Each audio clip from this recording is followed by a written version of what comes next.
Hey strangers, there's one thing we know for sure as business owners ourselves. The less your business spends, the more margin you keep. But today, everything costs more. So, smart businesses are graduating to NetSuite by Oracle. NetSuite is the #1 cloud financial system, bringing accounting, financial management, inventory, HR into one proven platform, helping you reduce IT costs, maintenance costs, and manual errors.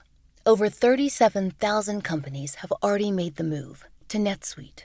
Backed by popular demand, NetSuite has extended its one-of-a-kind flexible financing program for a few more weeks. Head to netsuite.com/strange. netsuite.com/strange. Hey, true crime fans! Tired of ads interrupting your gripping investigations? Good news. With Amazon Music, you have access to the largest catalog of ad-free top podcasts included with your Prime membership. After all, ads shouldn't be the scariest thing about true crime. To start listening, download the Amazon Music app for free or go to amazon.com/ad-free-true-crime. That's amazon.com/ad-free-true-crime to catch up on the latest episodes without the ads. Hey strangers, to the parents out there. This is a mystery that may not be suitable for our youngest strangers. It's a tale about holiday magic. So, listener discretion is advised. I'm Laurah Norton, and this is One Strange Thing, the show where we search the nation's news archives for stories that can't quite be explained.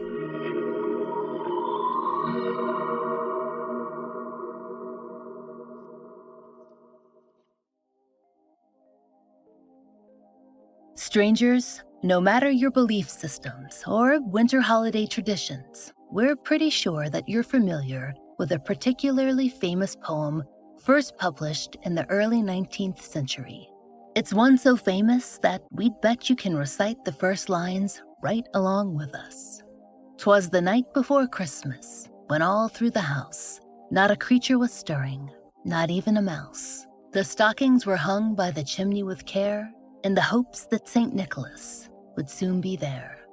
Yes, that's a visit from St. Nicholas, better known as The Night Before Christmas or "'Twas the Night Before." We'll take any variations as correct answers in our holiday Jeopardy, and we'll use all of them too, just for fun. As poems go, that one is not bad. It's pretty good even. Personally, we would have worked in at least one reference to the Mothman or an uneasy spirit, or at least one unbreakable curse. Alas, no one ever consults us regarding what makes for an absolute holiday banger. Even so, we'll admit this one is a classic.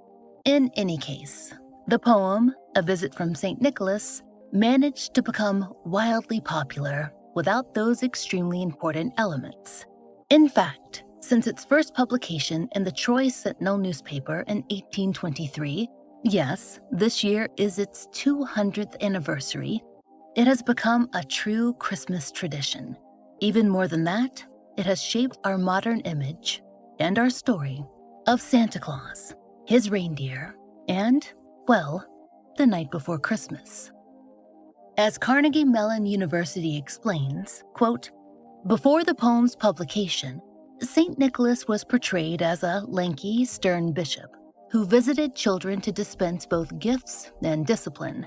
'Twas the Night Before Christmas recast St. Nicholas as a cheerful, rosy-cheeked elf and established Christmas as a time for giving gifts to children." Apparently, this concept was only reinforced by the cartoons and illustrated versions of the poem, which first appeared alongside it in 1849. Now, that's all a bit of a simplification, as the Dutch, they had their own version of St. Nicholas, who was a bit more roguish, but we'll get to that a little later. It's certainly true that "'Twas the Night" gave us that jolly old elf that we think of today. But back to the original printing in 1823. Per Poetry Nation, that 56-line poem was actually first run on December 23rd, so the day before the night before Christmas, if we're getting technical, and it was not attributed to any author. Now, for a newspaper article, that was the norm in the 19th century. But when it comes to literary authorship, things are a little more complicated. You may remember this from your English classes, but if not, we are thrilled to catch you up. The simple version is this. At various points in history, it was not unusual, in fact, it could even be fashionable, to publish novels, stories, and collections of poems anonymously or under a pen name. There were many reasons for this, including, but not limited to, the rising presence of women in publishing, the appearance of modesty, writing outside one's expected genre, and avoiding less genteel pursuits, like earning money for writing. Another good reason was to test the waters before you put your name on something. After all, if everyone hated your book, you might go ahead and pretend that you, didn't write it after all. Many anonymous works were a poorly kept secret, and everyone knew who wrote them, or their names were added in future printings after they became popular. Similarly, famous pen names were often freely associated with their authors. All this to say, an anonymous work, on the face, was not unusual. Such was the case in 1823. But, as viral text adds, it was a little more popular for poems published in newspapers to be attributed to their authors, though that was by no means universal.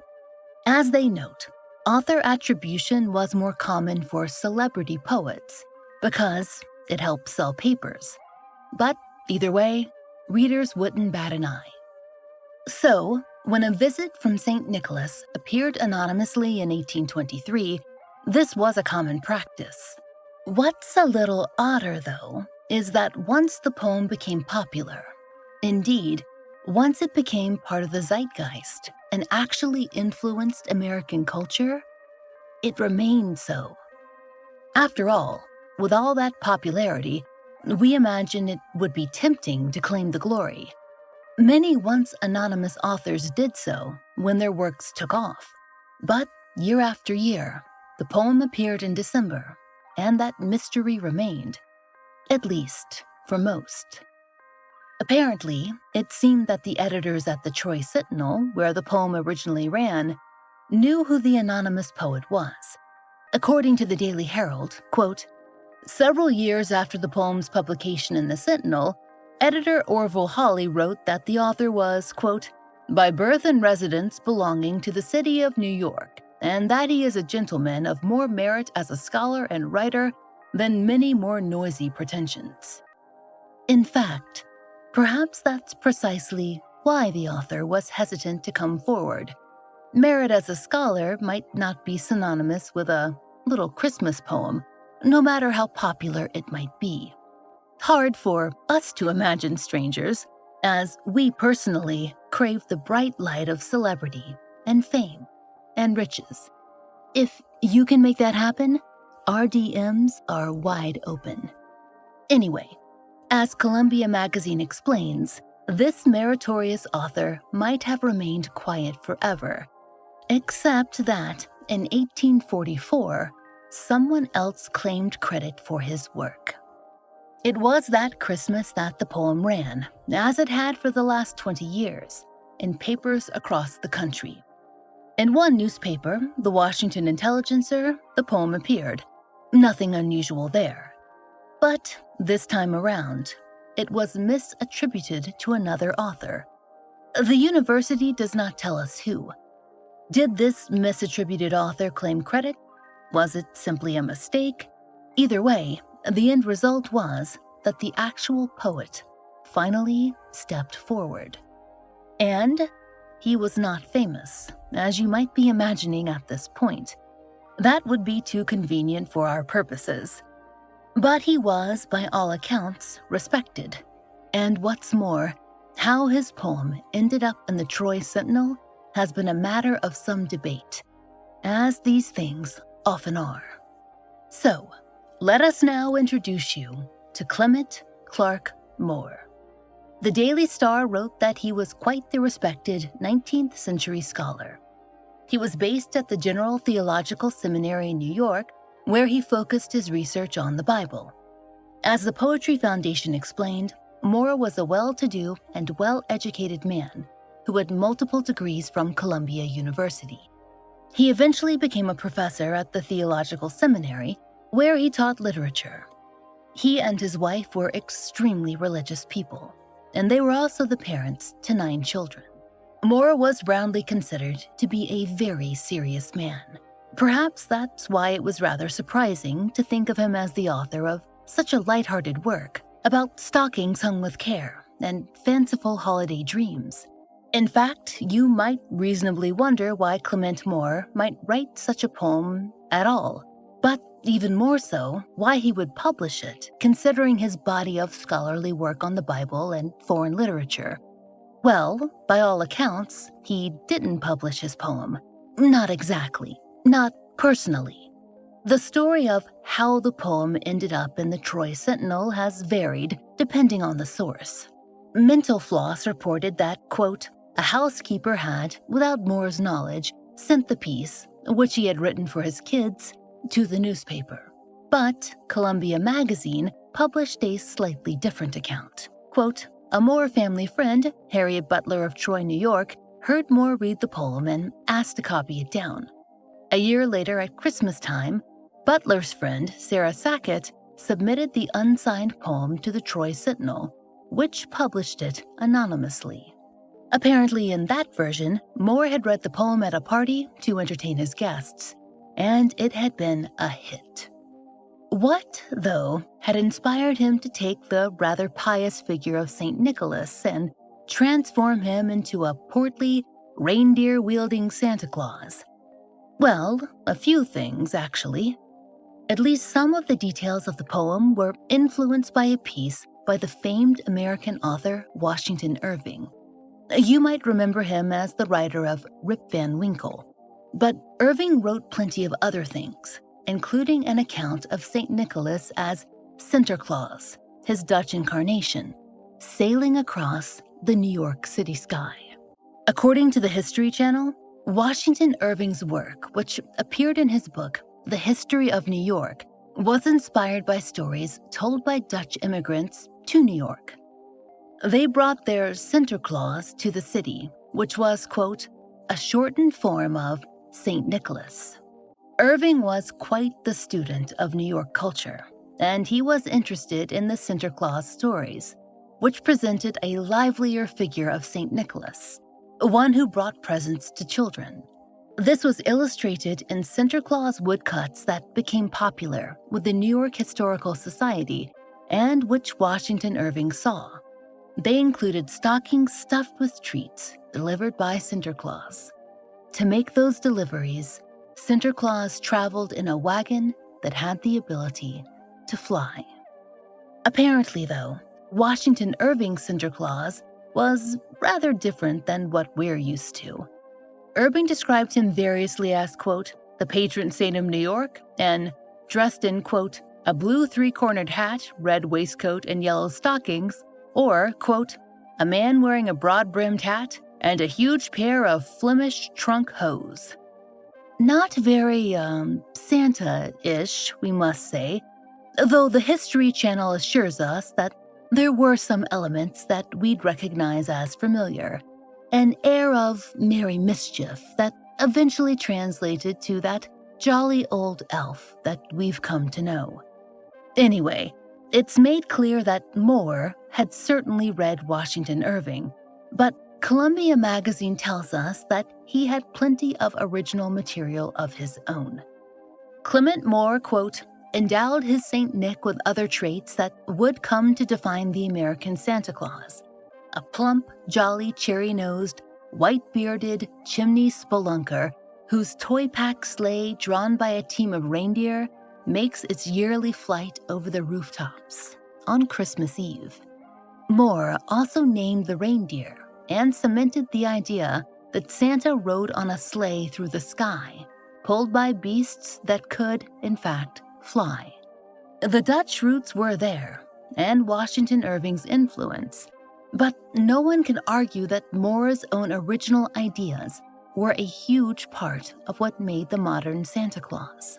It was a rather fanciful poem for a taciturn scholar, certainly, but Maura was a scholar of New York, and no doubt he was interested in any history that might come his way.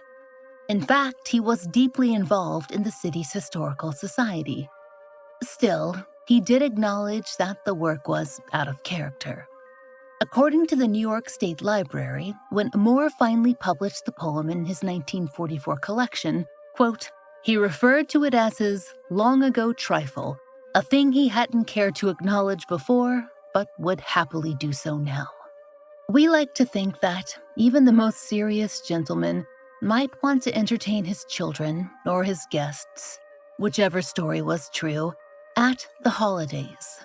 We all indulge in a little joy sometimes, don't we? However the poem came to the Troy Sentinel, it was after 1844 that Clement Clarke Moore was attributed as the author of Twas the Night, and from that point on, the poem was included in anthologies of Moore's own work.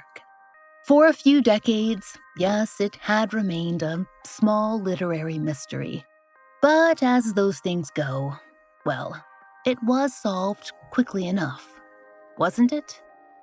Or it would have been, except for one strange thing.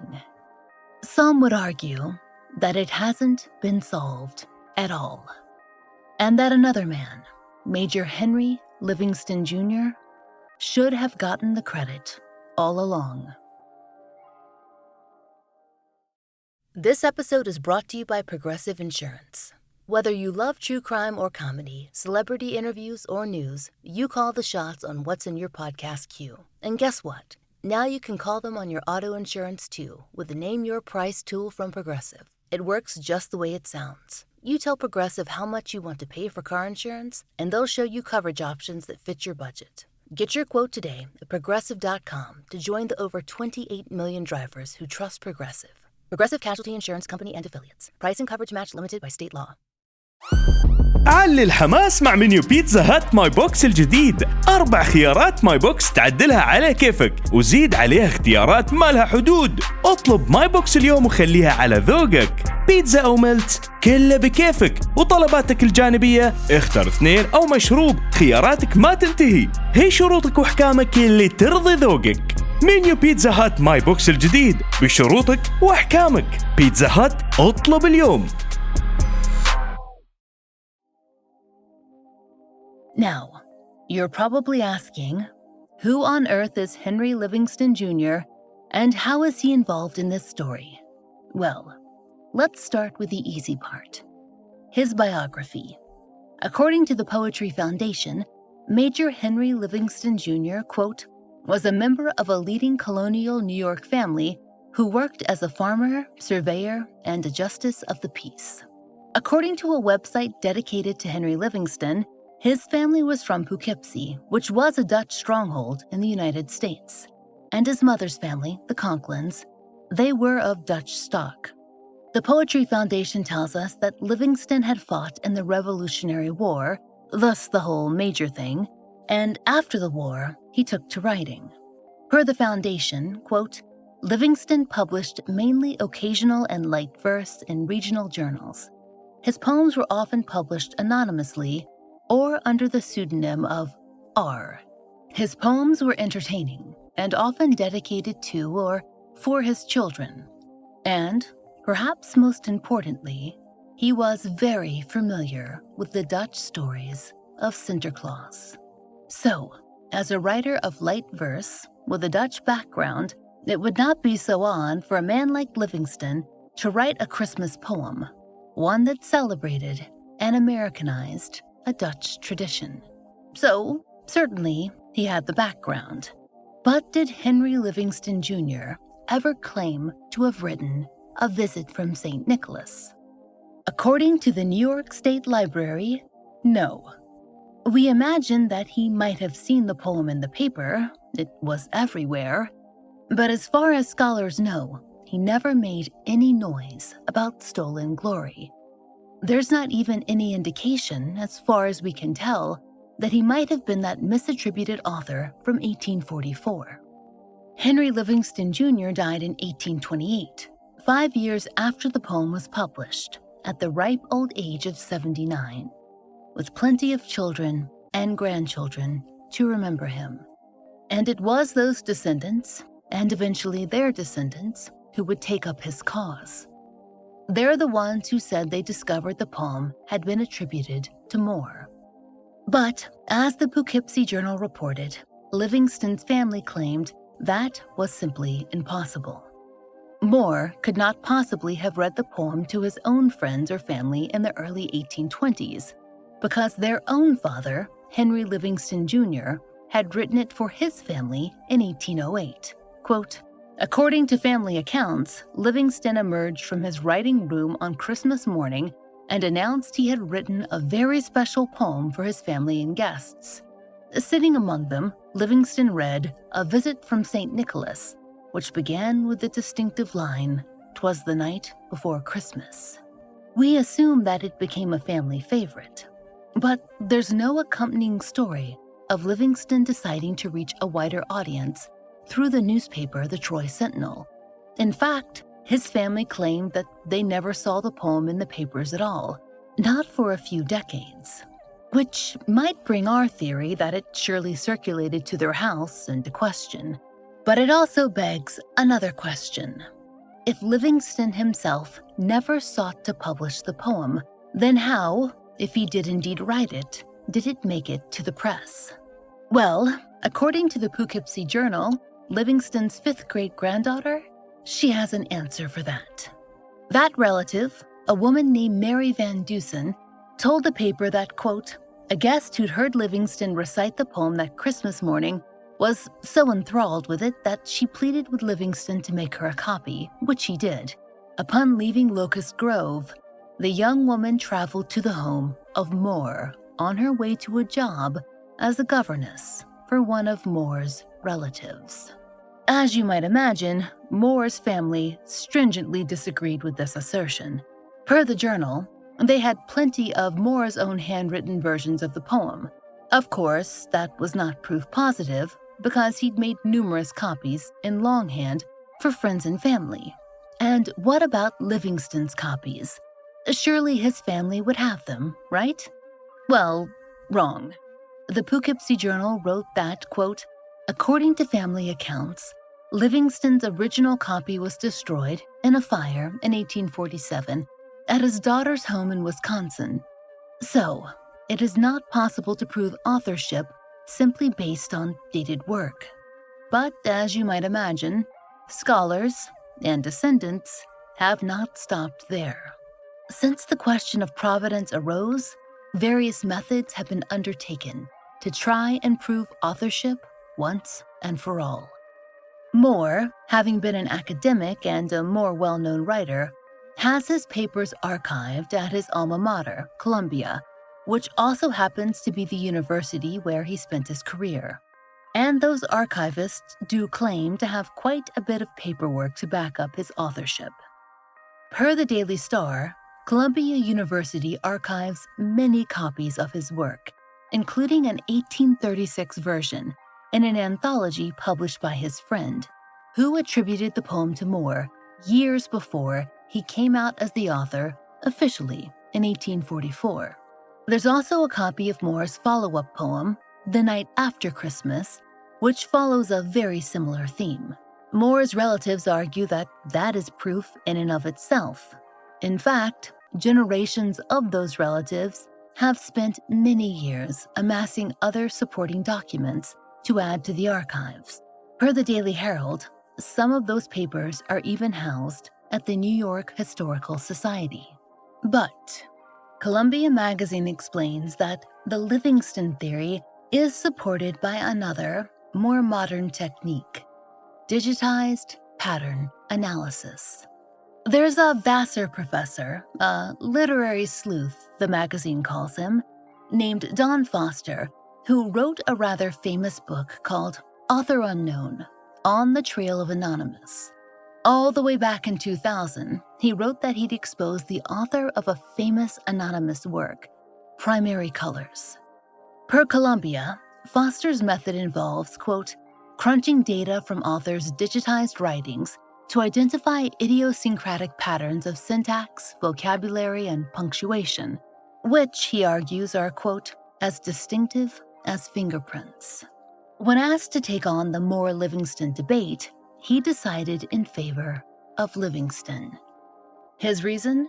Theme, of course, as Livingston wrote light verse, but it's also that the poem is similar to many of Livingston's others, in terms of meter. Quote, the meter of most of Livingston's poems, like that of A Visit, is anapestic, 2 unstressed syllables followed by a stressed one. Conversely, Moore is known to have only written 1 or 2 anapestic poems.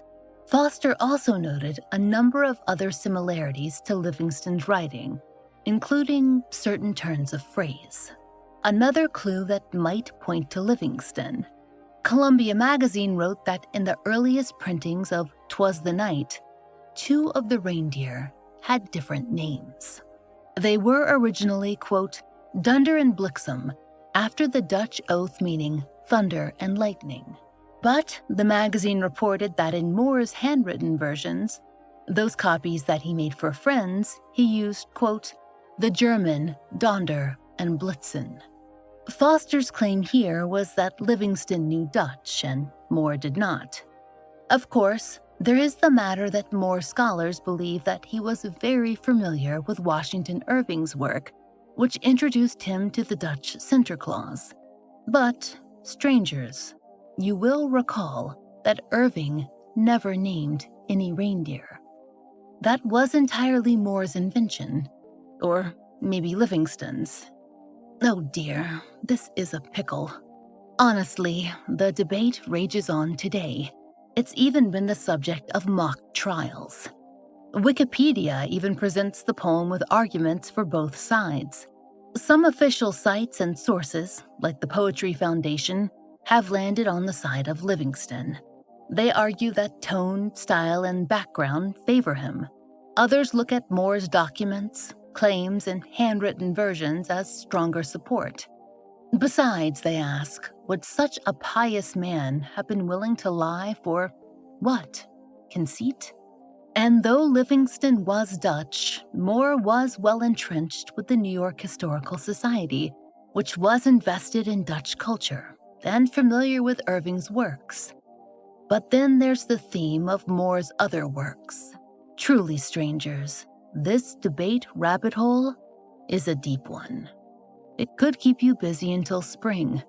There are certainly worse ways to spend your time online. Ultimately, we do love a good mystery. And while certainly a few of our listeners may have already chosen a side in this debate, we think, in the spirit of holiday magic, we will choose to believe in how much improved a Santa we have, thanks to Twas the Night. Really, a 3-cornered hat and some Flemish hose? We're willing to thank any author for that costume change.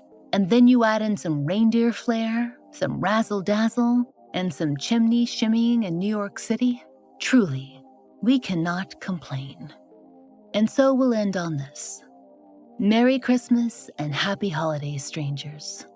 May all your mysteries not be solved too quickly.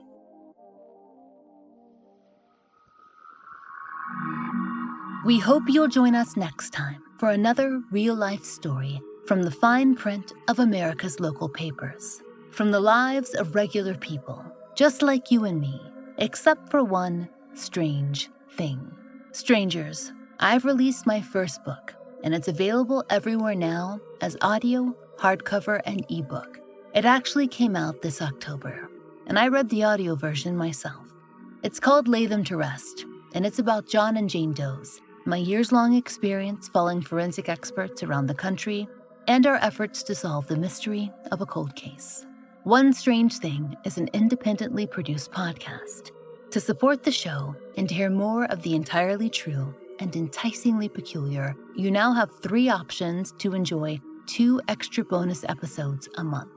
On Apple Premium and Supercast, you can get the bonus episodes delivered to your app of choice for just $2.99.